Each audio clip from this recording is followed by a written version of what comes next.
All right. Good afternoon or evening, everybody, and welcome everybody on the podcast as well. Just as a reminder, if you're listening on the podcast, we record live on LinkedIn and Twitter and Facebook and YouTube, and so we take the recording, we edit it, and it's there for your podcast pleasure. So welcome everybody, and today you're our first repeat guest, Alex. I've Thank you. got yeah, I've got Alex Lowe with us, who is he's the founder, and I know you have a title of director, right, at Beyond Sales. And beyond that, though, Alex is one of my gurus in social selling, somebody that I've followed a long time ago and watched what he did and learned from him. And so I always love having Alex on and having conversations with him. So, Alex, welcome to Social Selling for Newbies. Thank you. And I look forward to the three-peat. Three-peat will happen for sure. I know. Well, so everybody, it's we're recording this on December 14th of 2022, whenever you're listening to this. But as we're coming to the end of the year, and there's so many variables happening in the world right now, and I heard somebody title it as the economic winter that we're approaching, with inflation and budgets being cut and changes happening in companies. I have seen, and Alex, I don't know about you, but I've seen more interest in virtual selling, digital selling, inside selling, social selling, whatever term people want to use. I've seen a lot more interest in that. So today's episode is what should you start doing in social selling, or how do you start social selling moving into the new year? So Alex and I are going to talk about some of the basics, but I also want to cast vision of what the bigger holistic picture around a digital selling playbook could look like for teams and for individuals. So, Alex, that sound good to you? Sounds good. And interestingly, I've seen a bunch of stats come through recently on social, because it's that time of year where everybody's putting up their predictions of what's going. It makes for interesting reading, but we can certainly start with the basics and then see where this takes us. You got it. Well, let me just welcome everybody that is on the live. Please pop in the comments. Let us know who you are, where you're from, where you're listening and watching. And if you have questions, we want your questions. We try to answer them while we're here. And if we miss it, we'll answer it at some point. So, well, Alex, let's just go back to one of the basics on the sales playbook. There's lots of different types of playbooks. There's lots of people that are looking at, do we do something different? Do we move away from or include other things outside of our typical KPIs? If I was a sales leader and I came to you today and said, Alex, what should we be thinking about moving into 2023? Where would you start that conversation, and where are the key conversation points to have in that? For me, I mean, to reflect on your point around, are we heading into some economic headwinds, or we already are in economic headwinds, and what that might bring with it? And then off the back of the Edelman LinkedIn B2B Thought Leadership report, which was published, I believe, 5-6 days ago, where they surveyed, I think it was, I'm going to get this right, either 2,500, I think it was 3,500 senior leaders across multiple organizations of multiple sizes, a lot of which was talking to, if you're a nice to have technology platform, you need to be upping your game versus the must have technology platforms. One stat that really stood out to me was 90% of those surveys said that a referral would be the most effective route to starting a sales conversation. So if we believe that to be true, for me, going into 2023, it has to be, how are you leveraging what some refer to as your relationship capital? So the network that your organization has, this isn't just your salespeople. This is every single person, from the CEO to the janitor and everybody in between.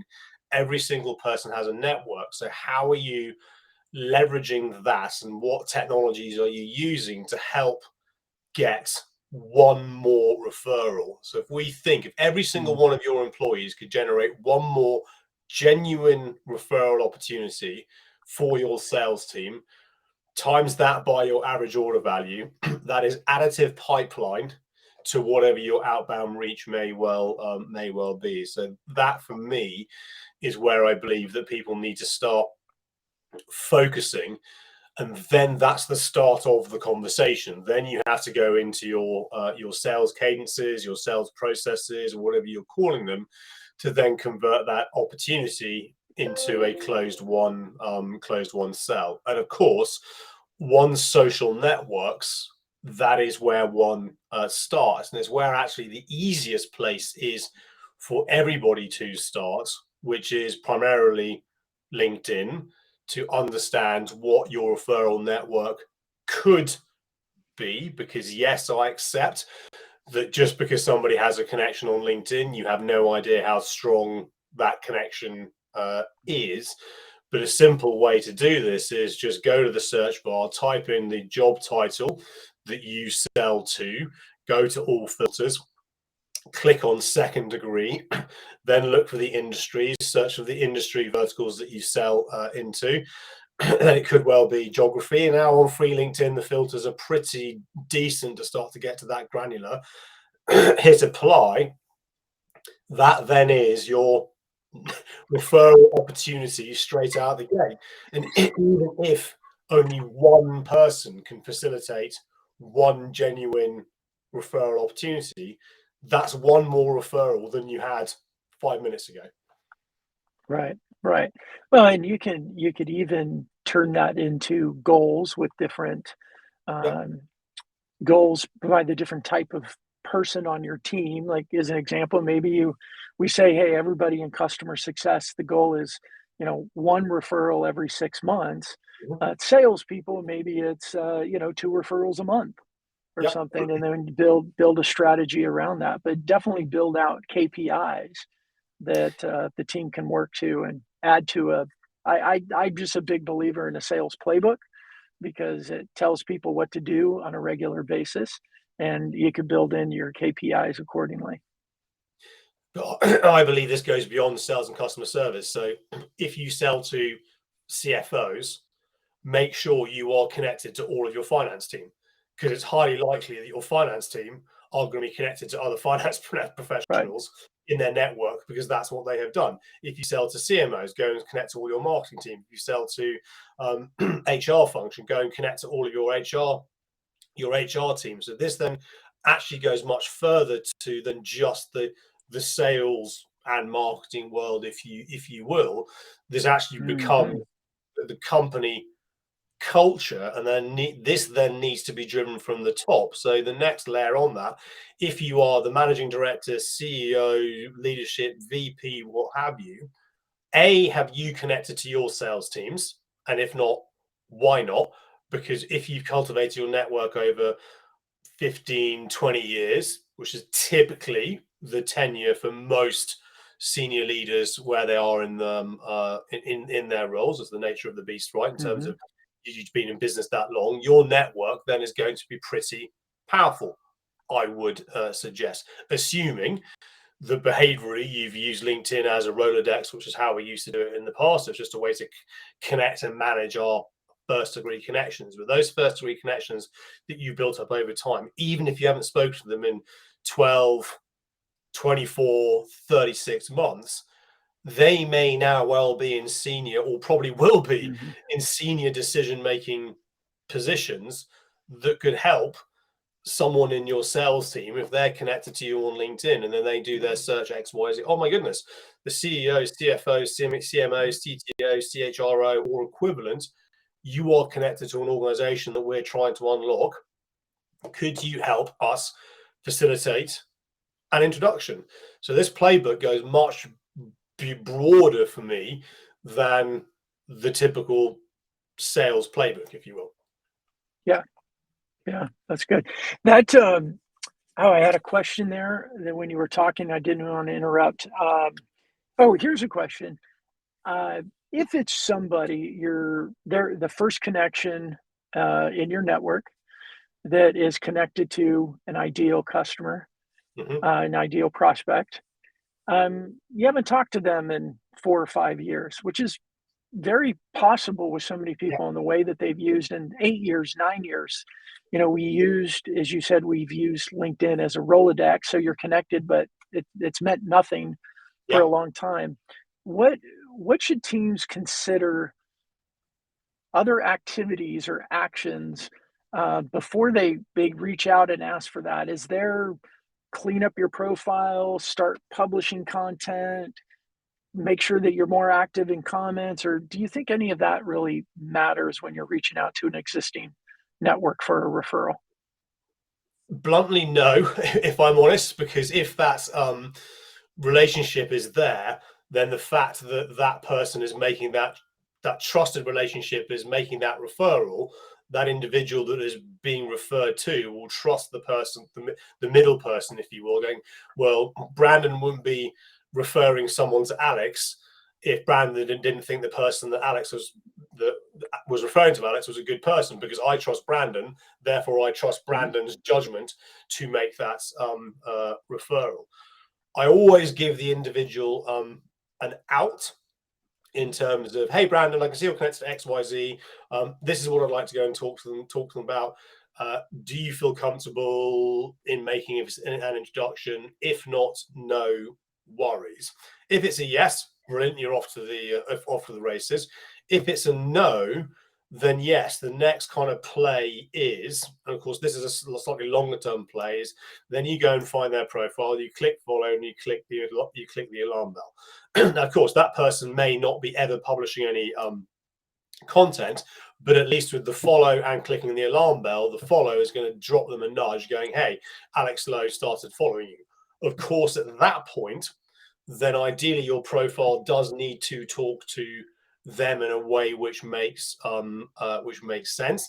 And of course, then the next step is, if they can see that you have published interesting content and interesting insights that then tweaks their curiosity to maybe look at your profile and so on, then yes, that all comes into play. But from my perspective, from a salesperson's viewpoint, and this is where I see kind of social selling is now evolving into, or digital selling is evolving into. It is one of many routes to a conversation with somebody. And this is about, how do I find the shortest route to a conversation, i.e., a human conversation, either like we're doing now in the virtual capacity or in person kind of face-to-face conversation.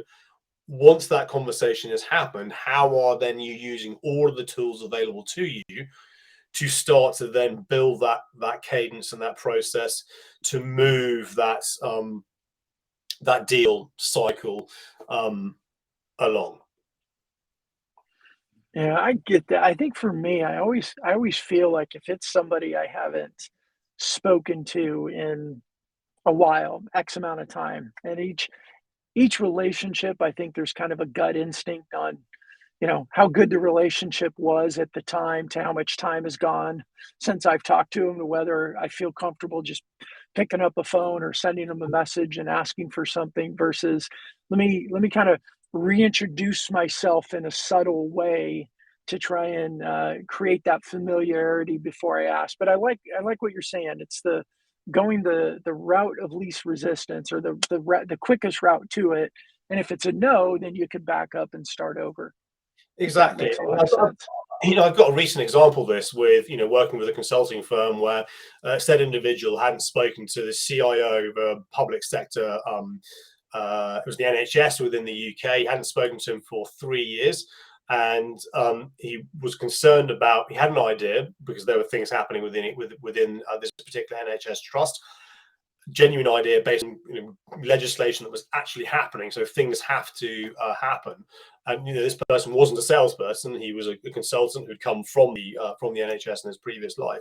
And to your point, was kind of really worried around the what if I send this person a message or an email and they don't respond? And my reply was, what if they do respond? And then you Right. get a Fair enough. conversation going. So what's the worst that can happen? You don't get a response, and that could be any number of things. They don't really use LinkedIn. LinkedIn messages get buried. They see it, they don't respond straight away, then they forget to respond because we're all busy in terms of what have you. So fair play to this individual.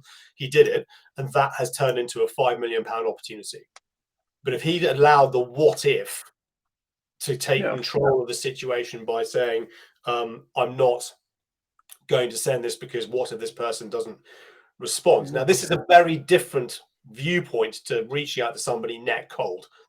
You've never ever had Sure. Yeah. a relationship with. And I also fully respect that there are people, and I'm the same, there are people I'm connected to on LinkedIn. I have absolutely no idea how or why I'm connected to them. However, if somebody reached out to me to say, hey, Alex, I can see you're connected to that person.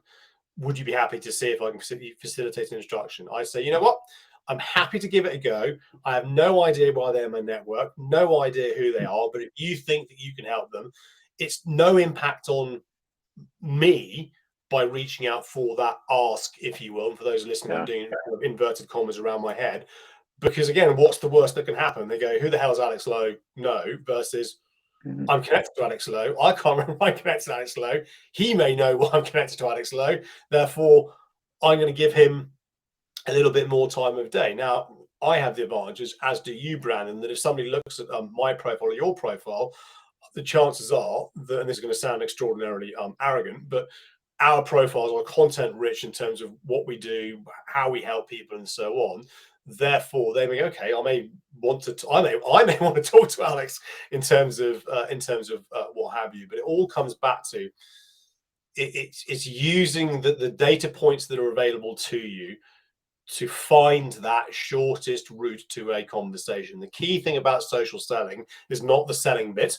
You are never ever selling over social. It's about creating those connections, creating that narrative, but finding that outbound short route to a conversation with someone, which if it can be a referral, either a referral from a colleague of yours within the organization that you work for, a referral from any of your trusted your trusted network, or you've identified the person that you want to go and talk to through LinkedIn. And this is more if you're taking an account-based marketing approach and you're already working with a large organization, you're trying to do the land and expand or cross-sell. You've identified the person on LinkedIn you want to go and talk to. You then take that back into who you believe to be your strongest trusted relationship at the same organization. And you say to them, hey, Mr. or Mrs. CMO, we now would like to go and talk to the CHRO. It's not me, but here's my colleague.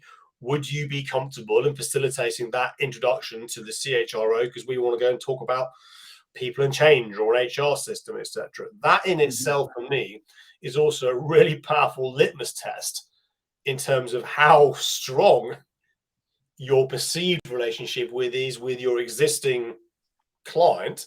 Because if it's as strong as you perceive it to be, then the CMO should be, yeah, absolutely no problems at all. Brandon, I trust you implicitly because you're doing an awesome job for me.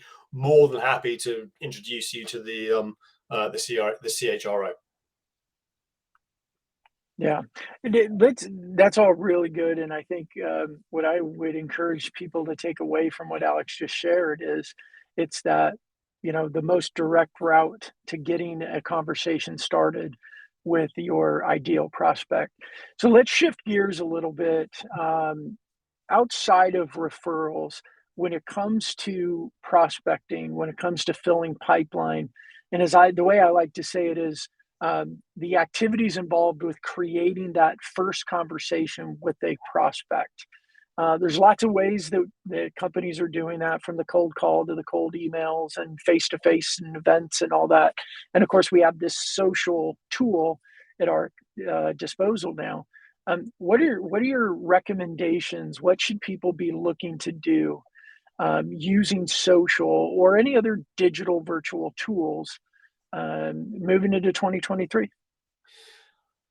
I think if we stick with LinkedIn, because I always talk about fish where the fish are. So if you're a fish on TikTok, be on TikTok. If they're on Twitter, if they're on Insta, be on Insta. If they're on all these platforms, be on all these platforms. The chances are most of your audience is going to be B2B. So LinkedIn is the place for B2B. What is absolutely evident at the moment is that conversation is king. So even if your profile is not, buttoned down in terms of a perfect profile from a social selling perspective, and let's be clear, I don't believe my profile is that good. I'm always changing it. I fill the narrative in terms of what needs to be done, but I've never ever won or lost a piece of business by someone saying, "Hey, your LinkedIn profile is amazing. We must talk to you. We must have a conversation." It's an important anchor point for sure. Where the conversations have started is the narrative that I push out on LinkedIn and other social platforms in terms of publishing content which talks to my intended audience, but I use that god awful term, but adds value. And by adding value, it's actually actionable insights that people can take away and implement. And that's actually really useful. That's actually helped me think differently about this platform. That's actually given me something I can start doing today, but it feels really hard. So you know what? I'm going to pick up the phone to Alex and have a conversation with him because he feels like somebody that can that can help. Again, content creation is time consuming. I understand and accept and respect that. Notwithstanding the conversation this week around Chat GPT and generative AI and all that kind of stuff. So the next piece is, if you feel that posting kind of value add content is too time consuming, but it's time well spent, the easiest thing you can then start to do is get into the conversation with your prospects. So go and find the HR leads, the CMO leads, the CEOs, the CFO, the CIO, all the next level down, whoever. Go and find the conversations, find the ones that are posting content, and where appropriate, get into their field of view. Go and start to like and comment on their posts, so you start to pop up in their field of view. Oh, I've never heard of Alex Lowe, either at Beyond Sales or global corporate organization. It doesn't matter whether you're an independent or work for a global organization. It's still that one-to-one conversation. Yeah. Then it's around, how do you then start to convert that, which could well be a multi-touch approach. It could well be a multi-touch approach because each industry is different and each approach is different. And again, you can look at varying reports from varying consulting firms and analysts, and one week they'll be saying one way of outreach work based on X thousands of surveys. The next week it's the next different way of outreach works. So this isn't an and or you should do all or nothing. It's all additive to everything that you're doing. But certainly what I've seen over the last 12 months and continues to be, I believe, to be true, is that conversation point. So start with comments, because that's the least time consuming and the easiest thing to do, because you all have something to say, you all have knowledge and insight.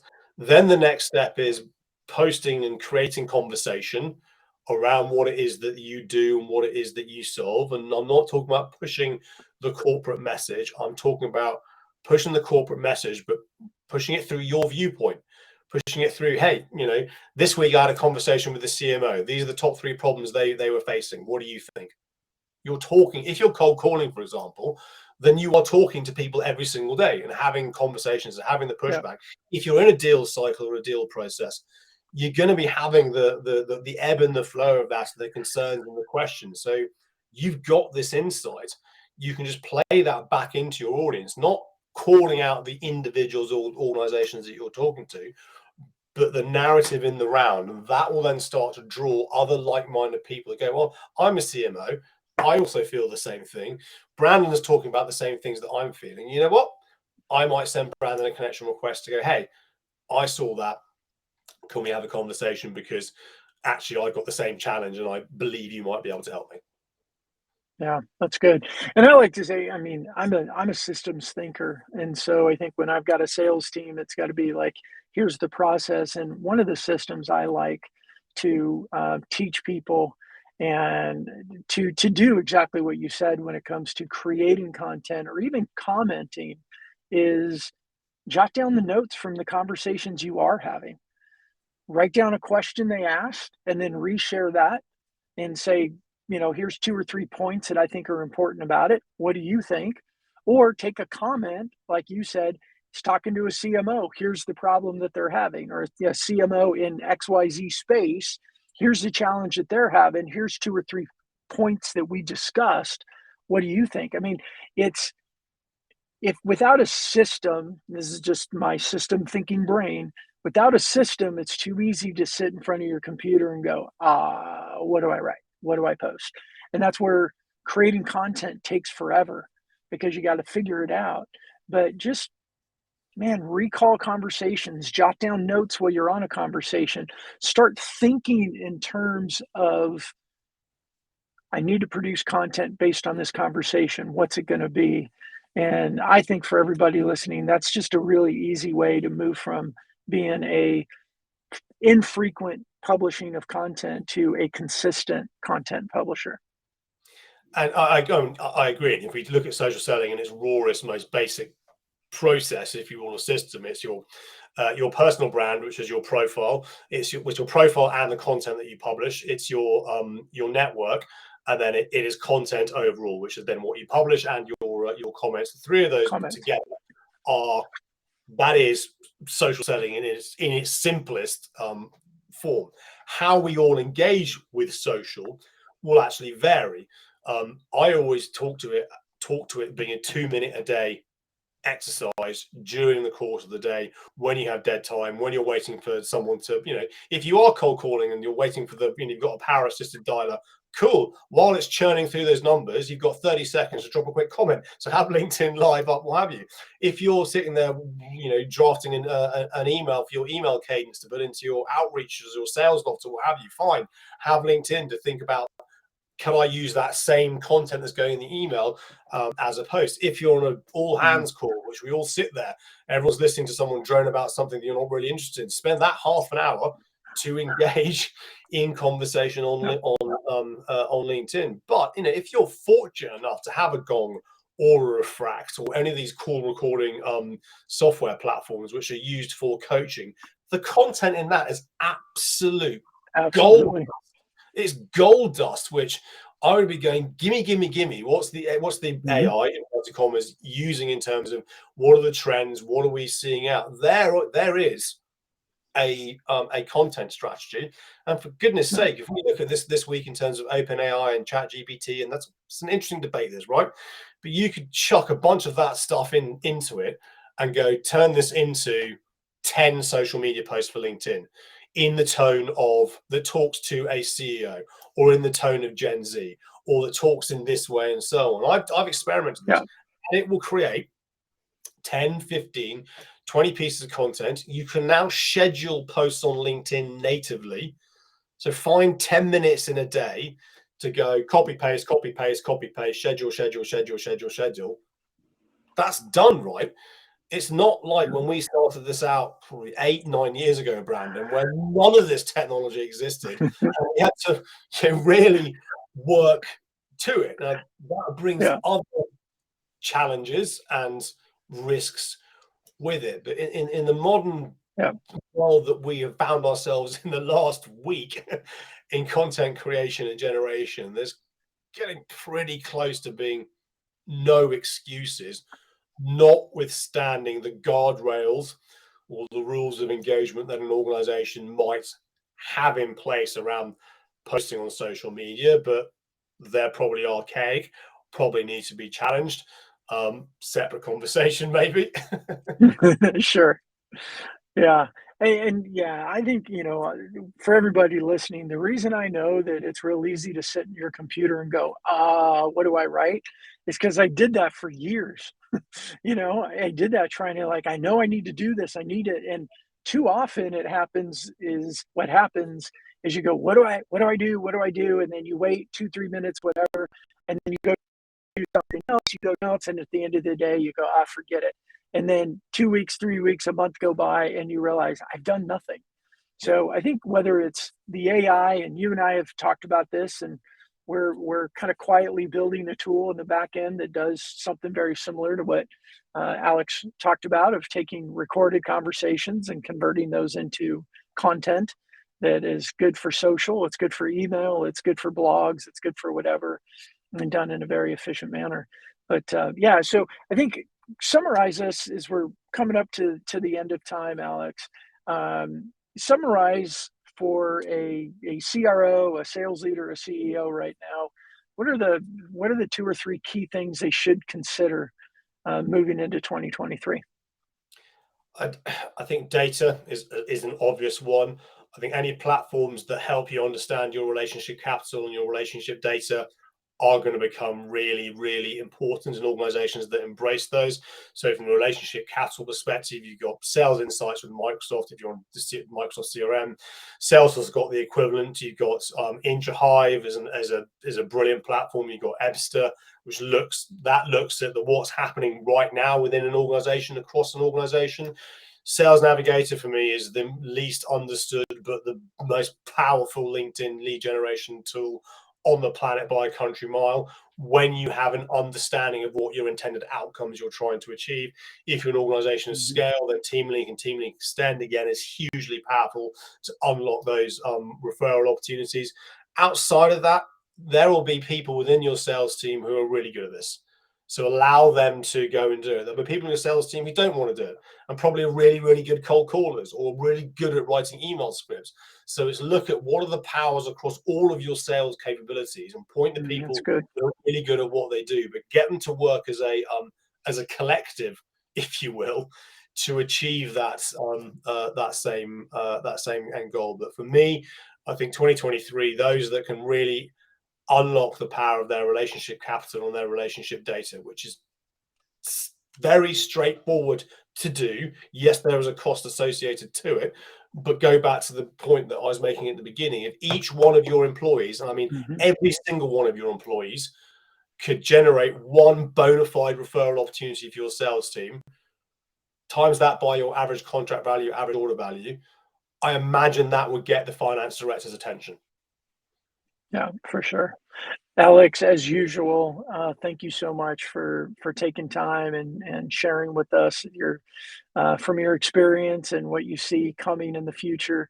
For anybody that's listening, how's the best way for them to connect with you? Obviously, LinkedIn, but how do you want people to be able to find you? Find me on LinkedIn, send me a DM saying you were listening to this, or find me on Insta or TikTok or Twitter or Facebook, but LinkedIn probably for most of the audience. Find me on LinkedIn, drop me a DM, mention social selling for newbies and brand, and I'm always happy to chat.